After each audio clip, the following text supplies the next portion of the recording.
This is a Sports Catastrophe production. Hey there, hello there. It's Jeff Cutterdon and welcome you to another Sports Catastrophe on this day. And on this day, February the 18th in the year 1994, the Lillehammer Olympics happened. And no, this is not to do with Nancy Kerrigan versus Tonya Harding. This is another American story. This one really put on the back burner, if you will. And that is a speed skater by the name of Dan Jansen breaking his jinx of speed skating. He took up speed skating growing up. He was inspired by his sister Jane to help him out.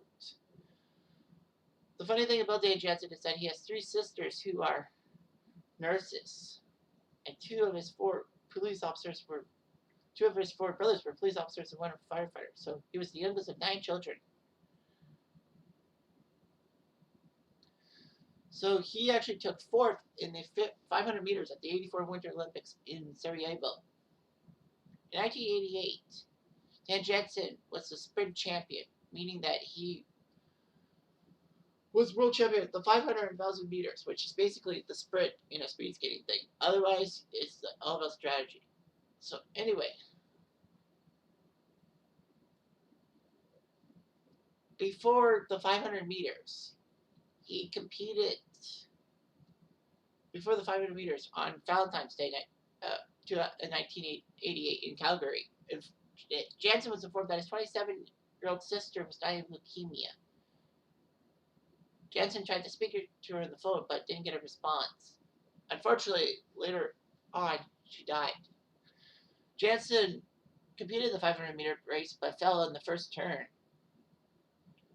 And 4 days later, he was looking good, but fell again. So, it would be understandable if he left the Olympics to deal with his family and all that, because his sister died, but he kept racing, and sadly, though, he fell twice. No medals. In 1982, in Albertville, France, he had a chance to redeem himself, but took 4th in the 500 meters and almost dead last in the 1,000 meters. So he almost got a bronze, but no medals. He looked like he was going to be the favorite at the 500-meter event in Lillehammer. He needed one more attempt at a gold medal, at a medal. Anyway, in the 500 meters, he took 8th. He didn't do that well.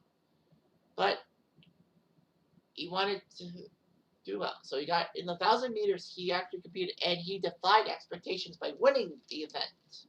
A big shock. And all that.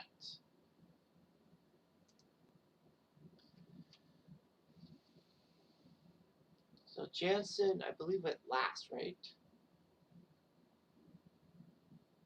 Well, Jansen was in the 4th pair. The leader was Belarusian Igor Zhilovsky, with Sergei Krivchenia in 2nd and Pat Kelly of Canada in 3rd. Dan Jansen raced his pair. His pairing was against the Japanese skater Junichi Inoue. So he fought tooth and nail. And he crosses the line in 1,000 meters at 1:12:43, 0.29 ahead of the Belarusian. And a world record, too, shocking a lot of people, including himself. Many pairs came in. The closest to Jansen was Hungbo Liu of China, but he not only didn't beat Jansen's time, he didn't even get the podium. So it was Jansen of the U.S. first, Zhilovsky of Belarus second, and Krivchenia of Russia third. So what a day for Dan Jansen. He shocked everyone by winning the competition. Nobody thought he was going to do it. And he did. He shocked everyone. Jansen would later on be the skating coach for the Chicago Blackhawks and establish a leukemia foundation in honor of his late sister Jane. It's so bad that, Dan Jansen, 1988, just hours after his sister died, fell in the 500 meters, fell in the 1,000 meters, and then didn't even medal in Albertville in 92. But in 94, he had another chance. Thank God for the 2 year between Winter Games in 93, 94 because of the new rule that the Winter and Summer Games couldn't happen the same year. He trained and he won the 1,000 meters. Good for him. He's an icon. Anyway, I'm Jeff Diamond. Adieu.